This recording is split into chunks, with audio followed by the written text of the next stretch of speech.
अस्सलाम वालेकुम। मेरा नाम डॉक्टर सुहेल असलम है और एज ए कंसल्टेंट फिजिशियन मैं प्रैक्टिस कर रहा हूँ। अक्सर हमारे पास जो जनरल प्रैक्टिस मरीज़ आते हैं वो खुद ही जब उनको जोड़ों में दर्द होती है, किसी के जोड़ में, छोटे जोड़ में होती है, बाज़ वक़्त कुछ लोग आते हैं वो कहते हैं डॉक्टर साहब जोड़ों में, छोटे छोटे जोड़ों में दर्द होती है, कुछ के बड़े जोड़ों में दर्द होती है। वो खुद ही तसव्वुर कर लेते हैं कि उनको ये यूरिक एसिड की दर्द है। वो बजाय कि अपने मुस्तनद डॉक्टर को चेक कराएं कि वो इसकी वजह ढूंढें कि ये दर्द क्यों है, वो खुद ही तसव्वुर कर लेते हैं या मेडिकल स्टोर से जाके दवाई ले लेते हैं और यही तसव्वुर करते हैं कि उनकी ये जो दर्द है ना, ये यूरिक एसिड की दर्द है। और उनकी मतलब कि बात यहाँ से शुरू हुई, यहाँ तक कि पिछले कुछ दिनों में एक मरीज़ देखा, एक छोटी बच्ची थी जिसकी उम्र लगभग 13 साल थी। वो भी यूरिक एसिड को कम, उसको जोड़ों में दर्दें थी और वो यूरिक एसिड की दवाई ले रही थी। मैंने पूछा भाई किसने लिख के दी? वो डॉक्टर साहब ਅਸੀਂ ਗਏ ਸੀ ਮੈਡੀਕਲ ਸਟੋਰ ਤੇ ਤੁਹਾਨੂੰ ਦੱਸਿਆ जोड़ों की दर्द ਹੁੰਦੀ थी, ਉਹਨੇ ना फिर दवाई लिख दी थी, यूरिक एसिड की दवाई दी थी। ਅਸੀਂ यूरिक एसिड की दवाई खिला रहे हैं लेकिन बच्ची के दर्दां 'ਚ कोई फर्क नहीं पै रहा। तो हर जो दर्द होती है जोड़ की, वो यूरिक एसिड की दर्द नहीं होती।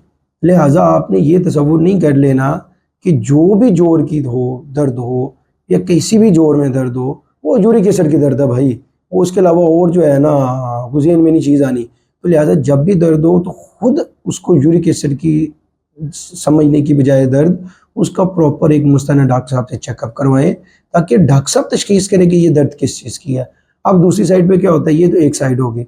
अब दूसरी साइड पे क्या होता है, बहुत सारे मरीज़ जिनको यूरिक एसिड की दर्द होती है, जो जिनके एक्चुअली गाउट होता है जिनको, जब हम उनका अक्सर टेस्ट करवाते हैं कि यूरिक एसिड का टेस्ट करवाएं तो उसमें पता चलता है कि यूरिक एसिड लेवल नॉर्मल है।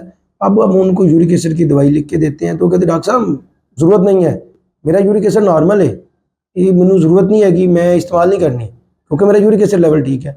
भाई जब भी यूरिक एसिड, जब गाउट होता है, जॉइंट पेन होती है यूरिक एसिड की वजह से, तो बहुत सारे मरीज़ों में उस वक़्त जो यूरिक एसिड लेवल है वो नॉर्मल होता है। तो लिहाजा ये चीज़ें आपने खुद ही अज्यूम नहीं कर लेनी, क्योंकि हमारी एक जनरल प्रैक्टिस में होता है कि हमारे मरीज़ ये खुद ही अज्यूम कर लेते हैं ये चीज़ें, तो आपने खुद ही अज्यूम नहीं कर लेनी। जब भी कभी ऐसा मसला हो है आपने एक प्रॉपर स्पेशलिस्ट के पास जाएं और जाके चेक करवाएं, ना कि डॉक्टर साहब को ये बताएं कि ये चीज़ डॉक्टर साहब है, बस है ही है, यूरिक एसिड नहीं है या ये है तो यूरिक एसिड ही है। तो ये खुद अज्यूम नहीं कर लेना, ये डॉक्टर साहब को इन्वेस्टिगेट करने दें कि क्या वजूहत है जिसकी वजह से जॉइंट पेन है। जी शुक्रिया। नेक्स्ट वीडियो में हम मज़ीद कुछ चीज़ के बारे में डिस्कस करेंगे।